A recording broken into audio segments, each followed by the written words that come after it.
Hello అండి, నమస్తే. అందరు ఎలా ఉన్నారు? ఏం చేస్తున్నారు? Welcome back to our channel ఓహాస్ కిచెన్ అండ్ వ్లాగ్స్. నేను మీ సంతోషి. నేను చాలా బాగున్నాను. మీరందరూ ఎలా ఉన్నారు అనేది నా కామెంట్ సెక్షన్లో తప్పకుండా షేర్ చేసుకోండి. ఈరోజు వీడియో వచ్చేసి వన్ ఆఫ్ రిక్వెస్టెడ్ వీడియో అన్నమాట. ఒకళ్ళు రిక్వెస్ట్ చేసి అడిగారు కామెంట్స్లో. నేను ఒక్కలనే కామెంట్ చేశా కదా అని చెప్పేసి నెగ్లెక్ట్ చేయకండి, ప్లీజ్ వీడియో చేయండి అని చెప్పేసి అడిగారు. So sweet of you, thank you so much అండి. అందుకే ఈ వీడియో అయితే మీకోసము ఇంకా మిగతా యూస్ఫుల్ అయిన అందరి కోసము కూడా ఈ వీడియో షేర్ చేస్తున్నాను. ఏంటి ఆ వీడియో అంటే, సమ్మర్లో ఫంగల్ ఇన్ఫెక్షన్స్ అనేవి బాగా వస్తాయి కదా, వాటిల్లో ఒకటి మేజర్ వచ్చేసి ఇప్పుడు తులసమ్మకు కూడా వస్తుందన్నమాట. సన్న పేనుబంకలాగా ఉంటుంది వైట్ కలర్లో. మొత్తం చెట్టంతా కూడా పట్టేసి ఆకులలోంచి రసం పీల్చుకుంటూ ఉంటాయి. ఇదొకటి పెద్ద ప్రాబ్లం అనమాట సమ్మర్లో. ఆకులన్నీ కూడా ఇంకా రసం పీల్చుకునే వరకు ముడుచుకొని లోపలికి వెళ్ళిపోతూ ఉంటాయి అన్నమాట. ఇంకా కాడ కూడా పూర్తిగా ఎండిపోతూ డ్రై అయిపోతూ ఉంటుంది. సమ్మర్లోనే మామూలుగా చాలా జాగ్రత్తగా ఉండాలి. ఇంకా ఈ ఫంగల్ ఇన్ఫెక్షన్స్ ఉన్నాయి అని అంటే ఇంకా జాగ్రత్తగా ఉండాలి కదా. అందుకోసము ఇప్పుడు ఈ వీడియో అయితే మీతో షేర్ చేస్తున్నాను, దీన్ని ఎలా ప్రొటెక్ట్ చేసుకోవాలి అని చెప్పేసి.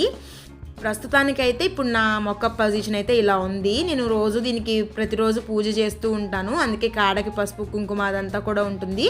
మనం ఎంత ప్రతిరోజు వాటరింగ్ చేసినా కూడా ఇలా పైన సీడ్స్ వస్తున్నాయి కదా, ఇలా బంచ్ ఆఫ్ సీడ్స్ వచ్చినప్పుడు, మన విత్తనాల గుత్తి వచ్చినప్పుడు వాటిని కొంచెం పెరుగుతూ ఉండగానే కట్ చేస్తూ ఉండాలి.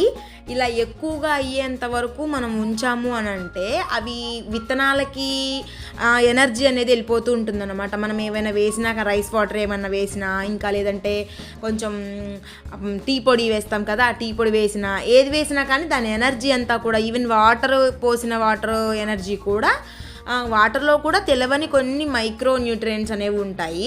ఆ ఎనర్జీ కూడా సీడ్స్ అనేవి తీసుకుంటుంది. మనకేమైనా ఇప్పుడు సీడ్స్ అవసరమా అంటే సీడ్స్ అవసరం లేదు. ఓన్లీ మనము తులసమ్మని పెంచుకునేది ఆకులంతా కూడా బుషీగా, అంటే గుబురుగా, చెట్టంతా గుబురుగా రావడానికి, ఇంకా ఆకులు కూడా ఫ్రెష్గా గ్రీన్గా కనిపించడం కోసం మాత్రమే మనం ఈ అమ్మవారిని పెంచుకుంటాం. కాబట్టి సీడ్స్తో మనకు అవసరం లేదు.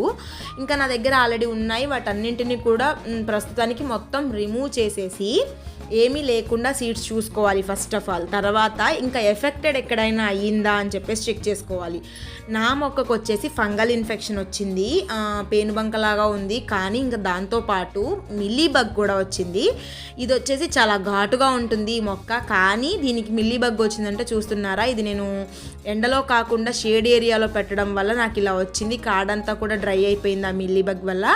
అయితే నేను దీనికోసం చేస్తున్నటువంటి రెమెడీ ఏంటి అని అంటే, వాటర్లో ఒక స్పూన్ పసుపు తీసుకొని, ఆ పసుపు వాటర్ అనేవి యాంటీబయాటిక్ కాబట్టి చాలా బాగా పనిచేస్తుంది. మనము పెస్ట్ కంట్రోల్, వేప నూనె అవన్నీ వేస్తే అమ్మవారు కదా మళ్ళీ జిడ్డు పట్టేస్తుంది అన్న ఉద్దేశంతో నేను ఈ పసుపు వాటర్ అయితే నేను యూస్ చేస్తున్నాను. ఇది మంచిగా మనం కొమ్ములు పసుపు అనమాట, ఇంట్లో పట్టించుకున్న పసుపు, కొమ్ములతో పట్టించుకున్న పసుపు చాలా బాగా పనిచేస్తుంది. బయట మార్కెట్లోది కూడా యూజ్ చేసుకోవచ్చు, కాకపోతే ఒకవేళ అవైలబుల్గా ఉంటే దీన్ని యూజ్ చేయండి. మొత్తం ఇలా మనము సీడ్స్ మొత్తం తీసేసిన తర్వాత మొత్తం ఇంకా దానికి ఉన్నటువంటి ఫంగస్ అంతా ఒకసారి దులుపుకొని, ఆ తర్వాత వాటిని పోర్ చేసుకుంటూ స్ప్రింకిల్ చేస్తూ ప్రతి ఆకు, ప్రతి కొమ్మ, కాడ తడిసే విధంగా మొత్తం తడిపేసుకోవాలి. తర్వాత కొంచెం ఆరనిచ్చేసి, ఆరిన తర్వాత కింద వాటర్ ప్లేట్లోకి డ్రైన్ అవుతాయి కదా, అవి కూడా క్లీన్ చేసేసుకొని పైన లేయర్ ఆఫ్ సాయిల్ ఏదైతే ఉందో, మనం పసుపు కుంకుమ అక్షింతలు ఇంకా పూజ చేస్తాం కదా ప్రతి శుక్రవారము మంగళవారము, మనం ప్రతిరోజు చేసుకుంటాము. అలా స్పెషల్ పూజలప్పుడు వడబడిపోయిన పూలు లోపల ఉండిపోతూ ఉంటాయి. ఇంకా అగరత్తులు వేసినప్పుడు ఆ కాడలు అవన్నీ కూడా ఉండిపోతాయి కదా, అవన్నీ కూడా క్లీన్ చేసుకొని పై లేయర్ తీసేసుకొని ఒక పిరికడంతా. తర్వాత వచ్చేసి దీంట్లో వేపపిండి అన్నమాట, వేపపిండి ఒక 2 స్పూన్స్ అంతా మనం యాడ్ చేసుకోవాలి. ఇంకా సాయిల్ నుంచి వచ్చేటువంటి ఎటువంటి ఫంగల్ ఇష్యూస్ కూడా మన మొక్కలకు అనేవి అంటుకోకుండా ఉంటాయి.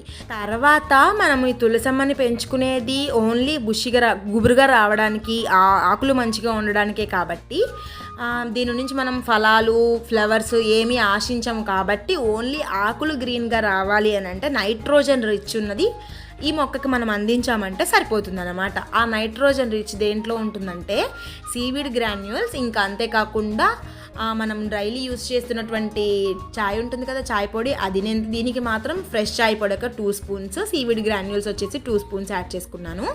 మొత్తం మిక్స్ చేసేయాలన్నమాట సాయిల్లో. ఇంకా అంతేకాకుండా ఒక ఇనుప మేక్ అనేది ఉంటుంది కదా, అది ఐరన్ బాగా రిచ్ ఉంటుంది, అదొకటి మాత్రం సాయిల్లో పెట్టేసుకున్నాము అంటే మనకు మంచిగా ఐరన్ డెఫిషియన్సీ రాకుండా ఉంటుందన్నమాట. మొక్కకి మంచిగా బుషిగా అయితే పెరుగుతుంది.